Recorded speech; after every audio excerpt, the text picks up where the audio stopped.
Okay, so in this video, we're going to look at calculating the future value of an annuity due using the tables. Okay, so we're going to go back to the problem. We have a $500 annuity due. We're investing once a year, every year for 3 years, and we're earning 6% annually. So again, my rate per period is 6% divided by once a year is 6%. My number of periods is 3 years times once a year gives me 3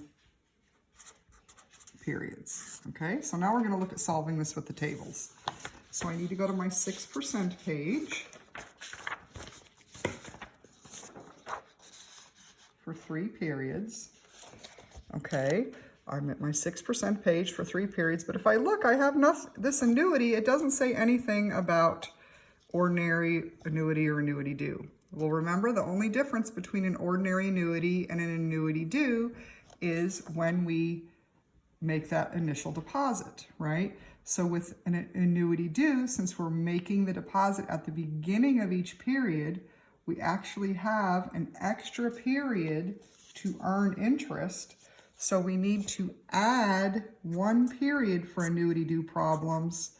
So we will look up the factor for 4 periods instead of 3. Okay, so my factor for 4 periods is 4.3746. So 4.3746 times that $500 I'm making each time. Let's see what that comes up to. 500 times 4.3746 gives me $21.87.30. $21.87.30. And if we compare that to our answer when we did it manually, we got $16.87. So, oh no, we're off, right? Well, think about what we've done. We had to add that extra period because we had the extra time frame to earn interest, but we did not make an extra deposit. So because we used 4 periods to account for the interest, but we didn't make 4 deposits, we have to subtract 1 payment. So that brings our future value to $16.87.30, which matches our answer from when we did it manually, right?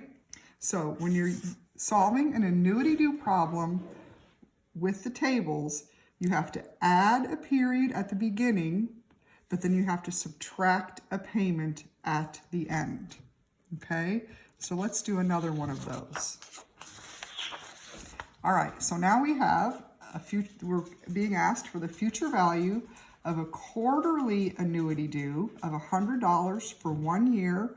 We're earning 8% annual interest, but that interest is being compounded quarterly, okay? So the first thing we have to do, is calculate our rate per period, okay? So we're going to take that 10% that they're paying us each year. We're going to divide that by 4, right? Because we're compounding interest quarterly, so that's 4 times a year. So that means we're going to earn 2.5% per period. And then if we look at our number of periods, well, we're doing this for 1 year, but we're doing it 4 times a year, so we will have 4 periods. But remember, ding ding, those bells and whistles need to go off in our head because this is an annuity due, so the payments are at the beginning, and I'm using the wrong chart and making it work, right? So I have to add a period, so we will use the factor for 5 periods. So we have to go to the 2.5% page, right? 2.5% page. We're going to find the factor for 5 periods, and we're finding the future value or the compound amount of the annuity. So we're going to use that 5.2563. So 5.2563. times that $100 deposit we're making each quarter means at the end of the year, we will have $525.63. Oh, but wait, it isn't 5 years or 5 periods. It's actually only 4 periods. Remember, we had to add that period to account for the extra time we had to earn interest, but we didn't make an extra deposit. So we have to subtract one payment, right? We add a period at the beginning and we subtract a payment at the end. So the future value of this annuity due is $425.63. And that's how you calculate the value of annuities due using the tables.